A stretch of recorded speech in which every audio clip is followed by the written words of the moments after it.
Últimamente los ojos de todo el mundo están puestos en Israel, por lo que ha pasado y por lo que está pasando. Israel marca el reloj profético de Dios y es el que va a marcar todas las cosas que van a pasar en este mundo. Hablando con varias hermanas y meditando en algunos libros que tengo yo y demás, veía, digo, qué mal están los tiempos, cuántas guerras, Ucrania, Israel, ahora todo el sur de África, terremotos, volcanes, qué mal está todo. Digo, se está preparando todo para que el Señor venga pronto, para que el Señor venga a llevar a su iglesia. Y hoy quería hablaros sobre eso. Quería comentaros un poco sobre el rapto, sobre el arrebatamiento de la iglesia. Y quería que lo viéramos en todo lo que dice. Es solamente un estudio pequeño. Se podían dar estudios grandísimos, pero todo lo que dice la palabra de Dios sobre este tema, que podemos buscar en Primera de Tesalonicenses, capítulo 4, versículos 16 y 17. Primera de Tesalonicenses.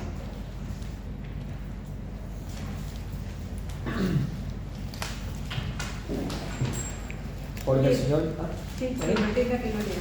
porque el Señor mismo, con voz de mando, con voz de arcángel y con trompeta de Dios, descenderá del cielo, y los muertos en Cristo resucitarán primero.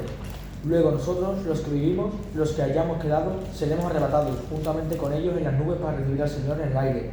Y así estaremos siempre con el Señor. Viendo estos versículos, nos damos cuenta que el Señor va a venir a recoger a todos los que hemos creído en Él y nos va a llevar a los que estén muertos y a los que estemos vivos. Vamos a ser arrebatados con el Señor. Él no va a descender a la tierra, sino que va a venir y se va a quedar a mitad de camino. Y luego los que somos hijos de Dios seremos arrebatados para encontrarnos con Él. Es como si nos encontráramos a mitad de camino, el Señor y los creyentes, entre la tierra y el cielo, para irnos con Él a donde Él nos va a llevar, al cielo. En Primera de Corintios, en el capítulo 15, versículos 51 y 52, a ver qué dice, por favor. He aquí os digo un misterio, no todos dormiremos, pero todos seremos transformados en un momento, en un abrir y cerrar de ojos. A la final trompeta, porque se tocará la trompeta y los muertos serán resucitados, incorruptibles, y nosotros seremos transformados. Será una cosa tan rápida como un abrir y cerrar de ojos. Será un evento rápido y fugaz. No penséis que va a tardar mucho, será un abrir y cerrar de ojos. Vendrá el Señor, se quedará a mitad del espacio, en las nubes, y nos recogerá a todos los que hemos creído en Él. En Mateo 24, versículo 27, a ver qué dice.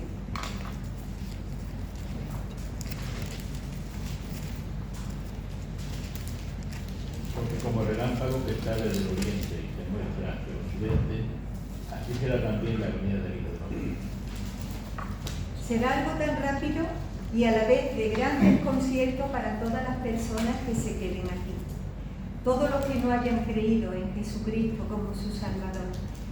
Todos tenemos la certeza de que Jesús va a venir por su iglesia. Lo que no sabemos es cuándo va a venir, pero todos estamos seguros que el Señor vendrá. En Juan capítulo 14, versículos 2 y 3, a ver qué dice.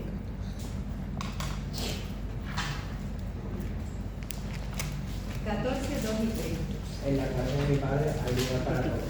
De no ser así, ya lo habría dicho. Ahora voy a prepararos en ese lugar. Una vez que me haya ido y os haya preparado un lugar, volveré y os llevaré conmigo, para que podáis estar conmigo. cosas que dice Jesús en estos versículos. Primero dice, voy a prepararos lugar. Jesús se refirió al momento que Él dejó esta tierra y subió al cielo. Sabemos que esto ya ocurrió y que los discípulos fueron testigos de ver cómo Él descendía, o sea, ascendía de la tierra al cielo. Voy a prepararos lugar, nos dice el Señor en estos versículos. Y en segundo lugar nos dice, y lo que es muy importante, es que Jesús dice, vendré para llevármelos conmigo. Fíjate, vendré para llevaros conmigo. Esta promesa que nos dio aún no ha ocurrido, pero confiamos y creemos que Él va a cumplir su palabra. Él no puso condiciones para su regreso. Dijo, os tomaré para que donde yo esté, vosotros también estéis. En Apocalipsis 22:20,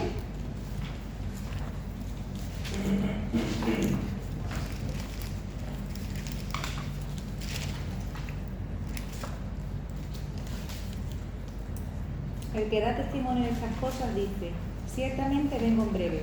Amén. Sí, ven, Señor Jesús. significa vengo pronto. Así que esto puede ocurrir en cualquier momento. Podemos preguntarnos, ¿quién sabe cuándo vendrá el Señor para llevarse a su iglesia? Si alguien dice, yo lo sé, no lo creamos, porque esa persona no está diciendo la verdad. En Mateo 24:36, a ver qué nos dice el Señor. Mateo 24:36. En cuanto al día y la hora, nadie sabe nada, ni los ángeles del cielo ni el Hijo, solamente el Padre lo sabe. Solo Dios sabe el día y la hora. Nadie sabe más del arrebatamiento, pero esto va a ocurrir. Y las cosas se están preparando para que ocurra. Del día y la hora solamente Dios lo sabe. En 2 de Pedro, capítulo 3, versículo 10.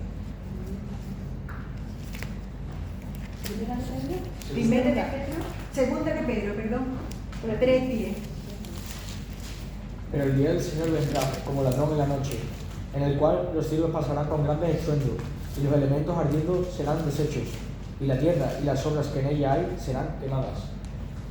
Nadie sabe cuándo va a venir un ladrón y nos va a robar, sino que viene y nos roba y nos coge por sorpresa. Pues así va a ser la venida del Hijo de Dios. Nos cogerá por sorpresa, porque no sabemos ni el día ni la hora, pero nos va a coger por sorpresa. Y es algo que va a pasar. Y el Señor nos va a sorprender. Entonces, ¿qué podemos hacer? Los cristianos, mientras esperamos la venida, pues tenemos que estar preparados. Ya sabemos que el arrebatamiento de la iglesia puede ocurrir en cualquier momento, y por eso debemos de vivir confiando en que esto va a pasar, como si el Señor fuera a venir hoy.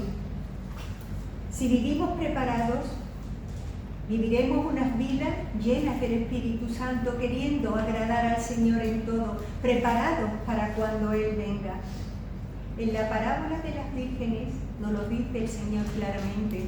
En Mateo 25, del 1 al 13, por favor, quien lo tenga, que lo lea. Mateo 25, del 1 al 13. Entonces el reino de los cielos será semejante a 10 vírgenes, que tomando sus lámparas salieron a recibir al esposo. 5 de ellas eran prudentes y 5 insensatas.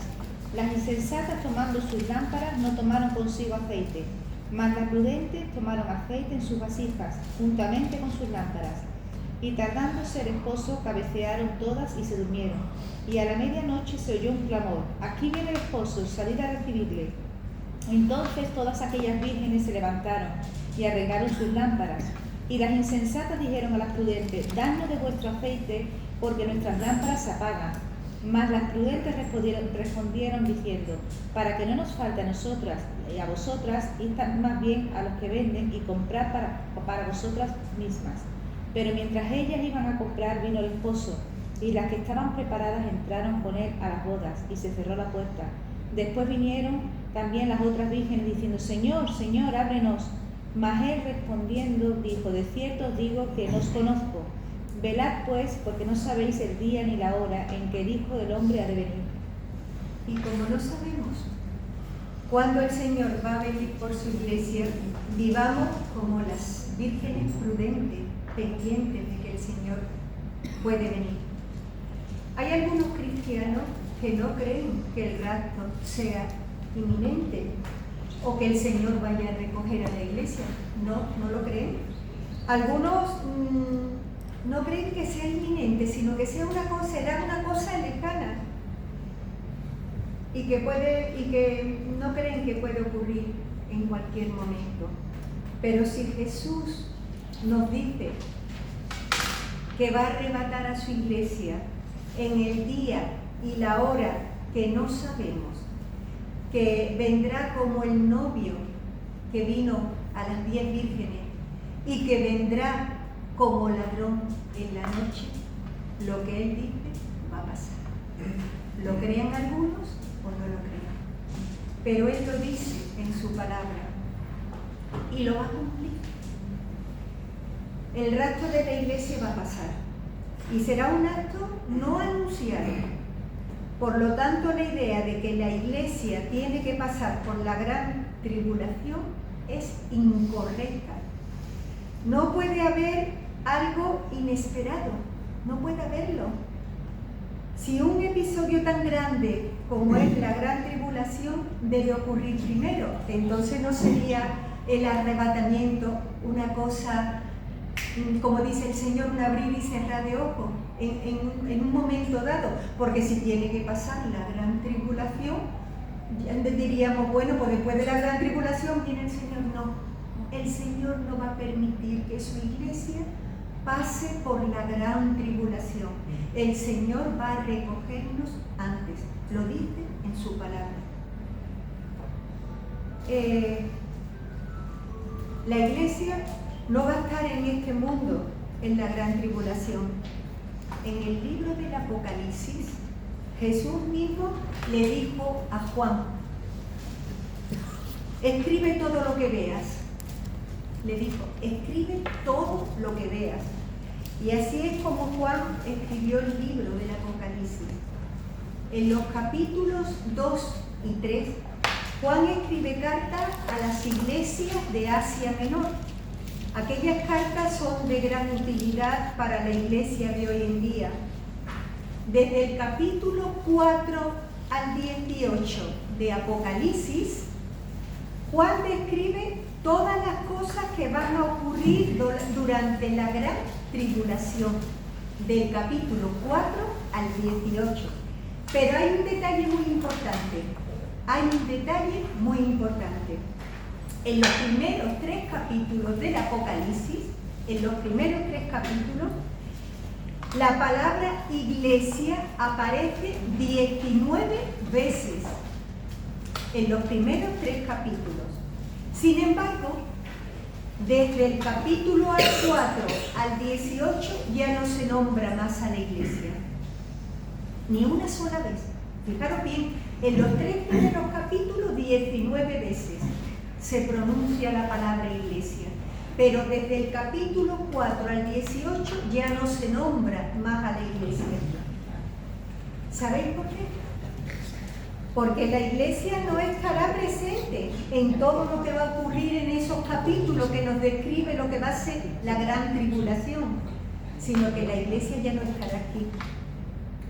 La iglesia habrá sido arrebatada.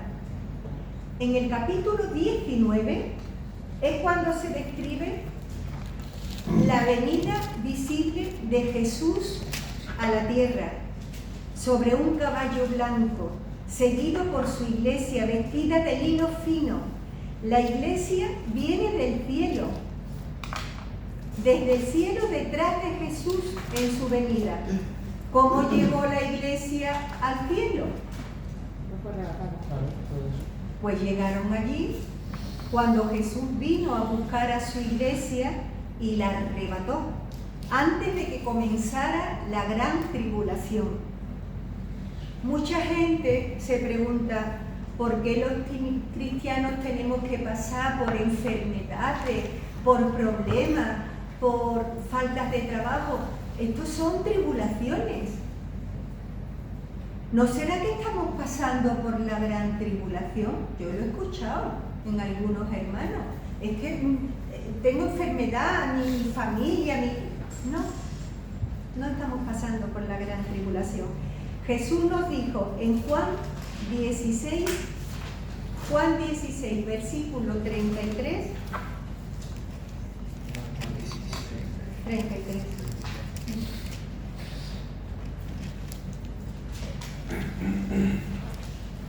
Os he dicho todo esto para que, unidos a mí, encontréis paz. En el mundo tendréis sufrimiento, pero ánimo, yo he vencido al mundo. Estas aflicciones, estos momentos que podemos pasar de enfermedad, de tribulación, no es la gran tribulación. En este mundo tendremos aflicciones, tendremos tristeza, pero Jesús nos dijo, confiad, yo he vencido al mundo. Pero la ira de Dios, la gran tribulación, será desatada sobre este mundo. En 1 de Tesalonicenses, capítulo 1, versículo 10,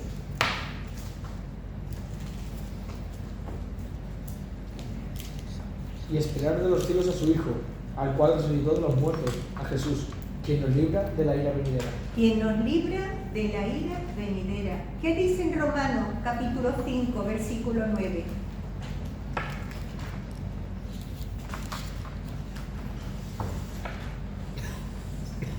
Pues mucho más, estando ya justificados en su sangre, por él seremos salvos de la ira. Estando justificados en su sangre, seremos salvos de la ira que se va a derramar sobre este mundo. ¿Pensáis ustedes que Dios desataría esa ira sobre su iglesia? La iglesia que ha sido comprada al precio de la sangre preciosa de su Hijo amado Jesucristo. No. ¿Lo pensáis? ¿Qué pensáis? ¿Que Dios diría ahora mismo, mira sobre todo? No. Porque hemos sido comprados por la sangre de Jesús, hemos sido justificados por su sangre. Somos pecadores, pero justificados y limpios por la sangre preciosa del Hijo unigénito de Dios. Entonces Dios no nos ve como pecadores, nos ve como a su Hijo. No puede derramar su ira sobre nosotros. Si Dios envió ángeles a Sodoma y a Gomorra para librar a Lot y a su familia, porque eran justos, y librarlos de la ira que iba a desatar sobre esos dos países, ¿cómo no va a arrebatar a su iglesia para salvarnos de todo lo que va a pasar en este mundo, de la gran tribulación y de todas las cosas que van a pasar en este mundo? El Señor nos va a arrebatar antes y nos va a llevar con Él, y después vendrán todos los juicios que tienen que venir a las personas que no han creído, a las personas que han rechazado que Jesús existe, que Jesús ha muerto por ellos, que está en la gloria del Padre intercediendo por todo, que lo que quiere Jesús es que todo el mundo se salve, pero que se les predica y que no tienen en cuenta lo que Dios ha hecho por ellos. El Señor nos va a mirar a nosotros y nos va a ver como a su Hijo, pero esas personas que no han creído en Él van a pasarlo muy mal. Por eso quiero terminar este pequeño mensaje diciendo que lo más importante de todo lo que hemos escuchado es que nosotros somos hijos de Dios y que el Señor todavía nos está dejando aquí para que sigamos predicando, para que sigamos diciéndole a la gente, cree en Dios, que te ama, que te va a salvar y que va a venir y va a juzgar este mundo, porque lo va a hacer. Él no miente, como estamos acostumbrados con algunas personas que nos rodean o con algunas personas que nos dirigen. Ni miente ni se arrepiente de lo que dice. Él es fiel y verdadero. Y todo lo que dice en su palabra es sí y amén. Y los hijos de Dios tenemos que estar pendientes, como esas vírgenes, pendientes de que va a venir el Señor, de que no nos coja con la lámpara sin aceite, que nos coja con la lámpara llena del aceite del Espíritu Santo y esperando su venida. Nada más, que el Señor os bendiga.